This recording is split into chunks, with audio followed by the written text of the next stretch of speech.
to enter the camp at some other point, where my elocution would be better appreciated. Not a step could I stir. "Halt!" shouted my gentleman again, still holding me at bayonet's point, and I wincing and halting. I explained to him the extreme absurdity of this proceeding, called his attention to the state of the weather, which indeed spoke for itself so loudly that we could hardly hear each other speak, and requested permission to withdraw. The bayonet, with mute eloquence, refused the application. There flashed into my mind, with more enjoyment in retrospect than I had experienced at the time, an adventure on a lecturing tour in other years, when I had spent an hour in trying to scramble into a country tavern, after bedtime, on the coldest night of winter. On that occasion I ultimately found myself stuck midway in the window, with my head in a temperature of 80 degrees, and my heels in a temperature of -10 degrees, with a heavy window sash pinioning the small of my back. However, I had got safe out of that dilemma, and it was time to put an end to this one. "Call the corporal of the guard," said I at last, with dignity, unwilling to make a night of it or to yield my incognito. "Corporal ob de guard," he shouted lustily, "post number 2," while I could hear another sentinel chuckling with laughter. This last was a special guard, placed over a tent with a prisoner in charge. Presently he broke the silence. "Who am dat?" he asked in a stage whisper. "Am he a buckra?" White man. "Dunno whether he been a buckra or not," responded doggedly my Cerberus in uniform, "but I's bound to keep him here till de corporal ob de guard come." Yet, when that dignitary arrived, and I revealed myself, poor number 2 appeared utterly transfixed with terror, and seemed to look for nothing less than immediate execution. Of course, I praised his fidelity, and the next day complimented him before the guard, and mentioned him to his captain, and the whole affair was very good for them all. Hereafter, if Satan himself should approach them in the darkness and storm, they will take him for de Cunnel, and treat him with special severity. January 13th. In many ways the childish nature of these people shows itself. I have just had to make a change of officers in a company which has constantly complained, and with good reason, of neglect and improper treatment. 2 excellent officers have been assigned to them, and yet they sent a deputation to me in the evening in a state of utter wretchedness. "We's berry grieved dis evening, Cunnel. 'Pears like we couldn't bear it to lose de cap'n and de lieutenant altogether."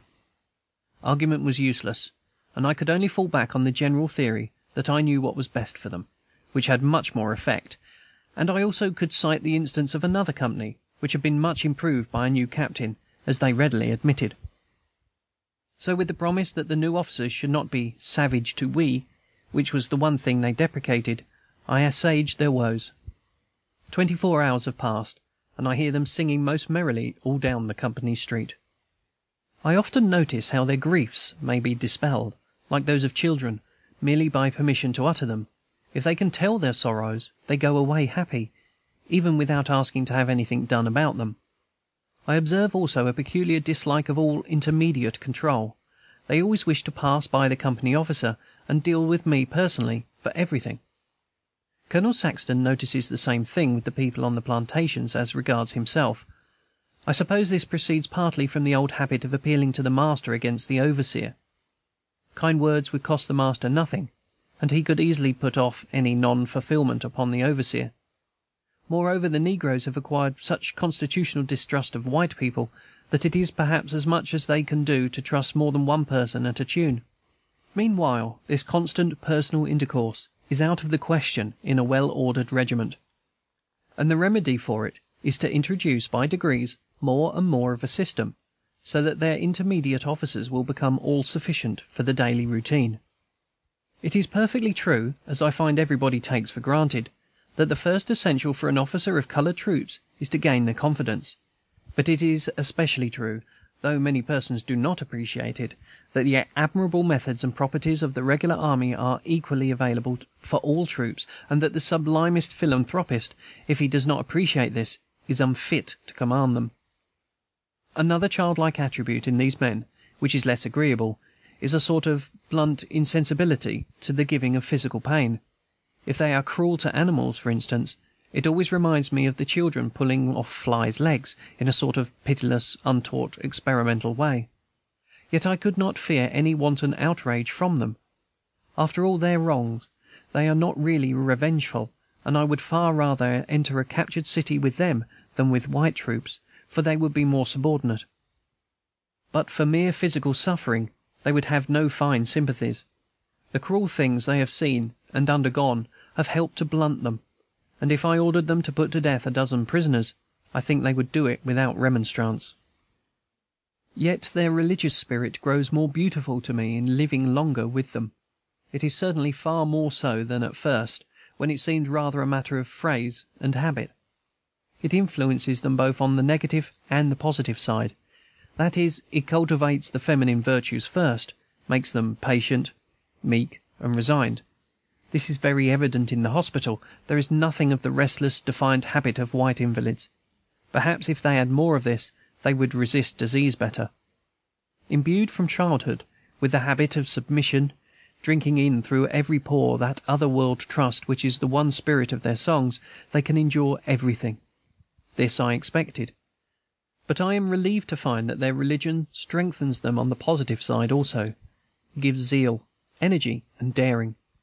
They could easily be made fanatics, if I chose, but I do not choose. Their whole mood is essentially Mohammedan, perhaps in its strength and its weakness, and I feel the same degree of sympathy that I should if I had a Turkish command, that is, a sort of sympathetic admiration, not tending towards agreement, but towards cooperation. Their philosophizing is often the highest form of mysticism, and our dear surgeon declares that they are all natural transcendentalists. The white camps seem rough and secular after this, and I hear our men talk about a religious army, a gospel army, in their prayer meetings. They are certainly evangelizing the chaplain, who was rather a heretic at the beginning. At least, this is his own admission. We have recruits on their way from St. Augustine, where the negroes are chiefly Roman Catholics, and it will be interesting to see how their type of character combines with that of the elder creed. It is time for rest, and I have just looked out into the night, where the eternal stars shut down in concave protection over the yet glimmering camp, and Orion hangs above my tent door, giving to me the sense of strength and assurance which these simple children obtain from their Moses and the prophets. Yet external nature does its share in their training. Witness that most poetic of all their songs, which always reminds me of the lyke-wake dirge in the Scottish border minstrelsy. I know moonrise, I know star-rise, lay dis body down. I walk in de moonlight, I walk in de starlight, to lay dis body down.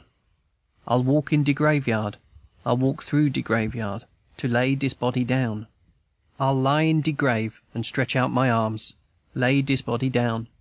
I go to de judgment in de evening ob de day, when I lay dis body down, and my soul and your soul will meet in de day, when I lay dis body down. January 14th. In speaking of the military qualities of the blacks, I should add that the only point where I am disappointed is one I have never seen raised by the most incredulous newspaper critics, namely, then, physical condition. To be sure, they often look magnificently to my gymnasium-trained eye, and I always try to observe them when bathing. Such splendid muscular development, set off by that smooth coating of adipose tissue which makes them, like the South Sea Islanders, appear even more muscular than they are. Their skins are also of a finer grain than those of whites, the surgeons say, and certainly are smoother and far more free from hair. But their weakness is pulmonary. Pneumonia and pleurisy are their besetting ailments, and they are easily made ill, and easily cured if promptly treated. Childish organizations again. Guard duty injures them more than whites, apparently, and double-quick movements in choking dust set them coughing badly. But then it is to be remembered that this is their sickly season, from January to March, and that their healthy season will come in summer, when the whites break down.